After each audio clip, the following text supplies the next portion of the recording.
my thisissami. I do completely improvise in my loop show.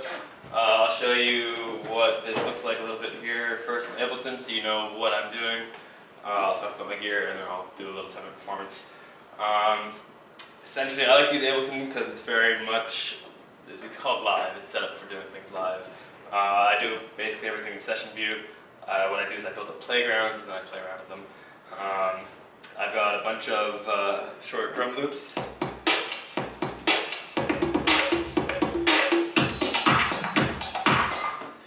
And that goes, so I got the techno stuff over here. Can you guys see over there? Okay, so I got techno-y things over here. Oh yeah, that would be... Is that better? Yeah. And then over here I've got like houseier things. Got some, what's it called, percussion loops. All of my drums, they route into, oh you can't see it, let me change the size of this. Okay, ooh, that's too much. One sec. Should not have done, all of my drums, they route into this thing called drums here. So here I'll play some drums, you'll see this channel start to move up and out. The reason for doing this is so that when I play bass, sounds coming through here. One second, let me change this. Send it to the bass channel. So now it's going to this bass thing. And every time there's a drum hit, you see the side chain so it goes down.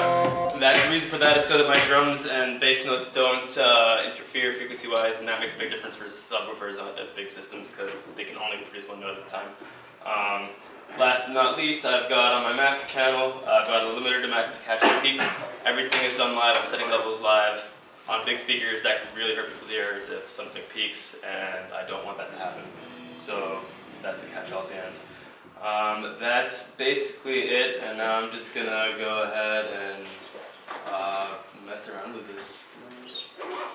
Yeah, I used 2 synths for this, for now at least. I've got something called Decam Synth Squad.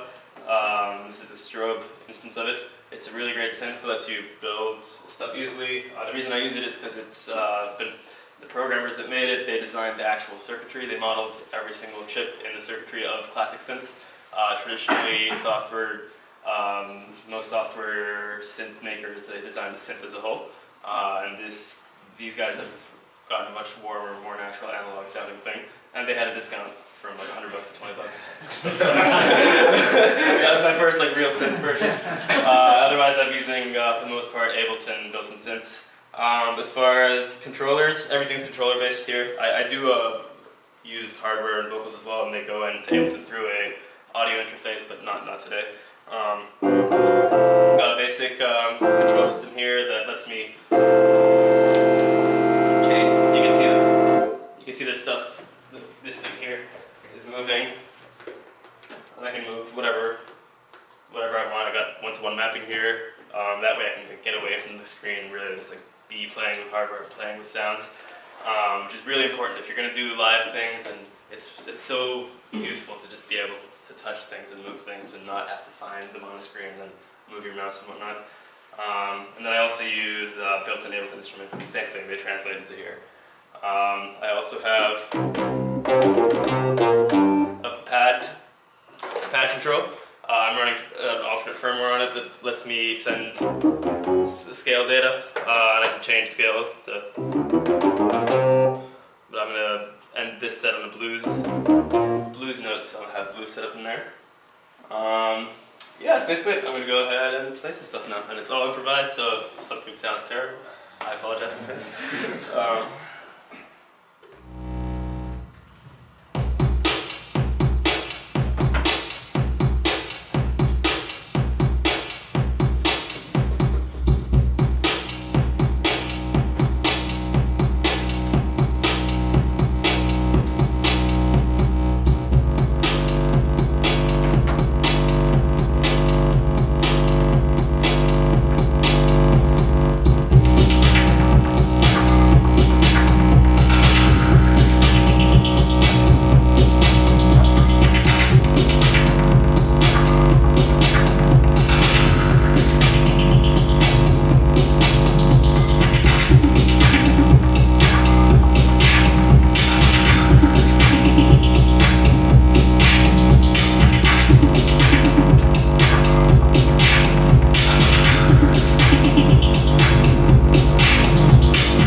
position than that. Usually I like to have better flow, but so it goes. That's what your t-shirt's for. Oh!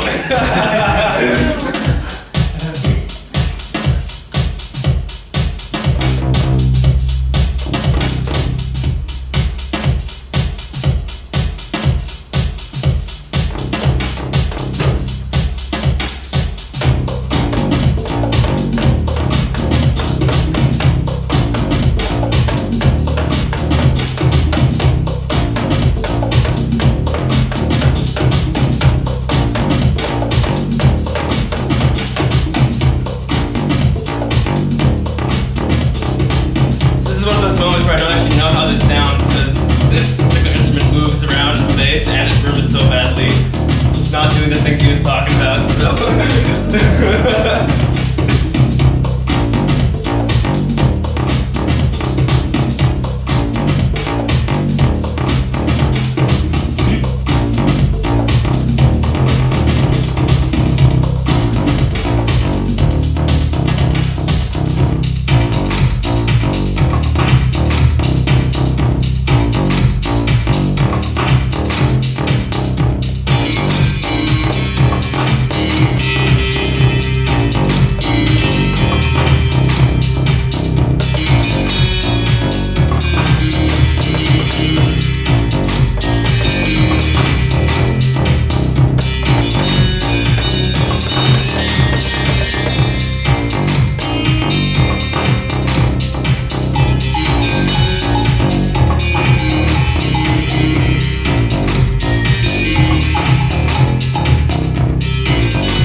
routing through a Kaoss pad, which lets me do effects on the master channel.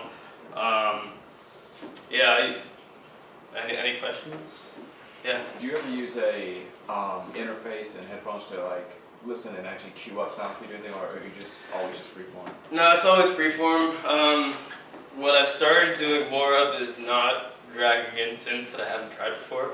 In my live sets, I used to do that, and very often it would sound completely terrible.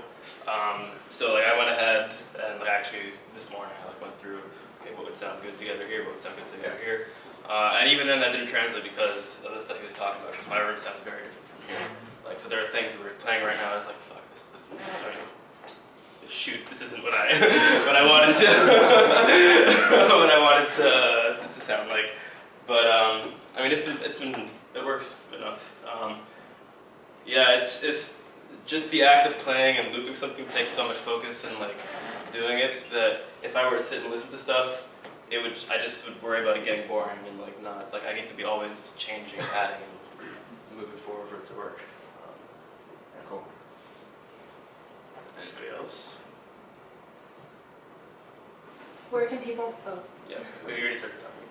where can people hear you? I've got a YouTube channel. Honestly, that's probably the best bet because you can both see what I'm doing. Generally, I've got a GoPro that just like sits up here and just captures everything, and you can hear it all from line output.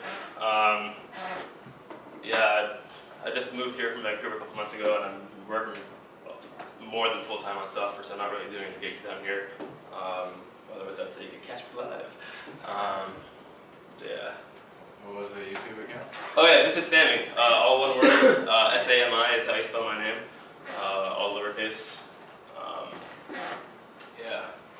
What were you gonna say? Oh, that was my question. Are you gigging, etc.? Yeah, I mean, until May 15th is like one big deadline that I have is, but I mean, I love playing.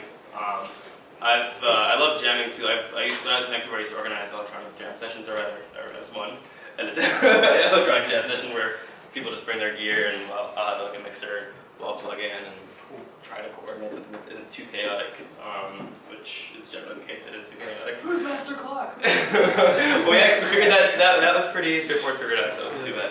We had a lot of MIDI throughputs to get everybody synced up properly. You had a question in the back there? I was just wondering, how many measurements are you recording now, or are you looping?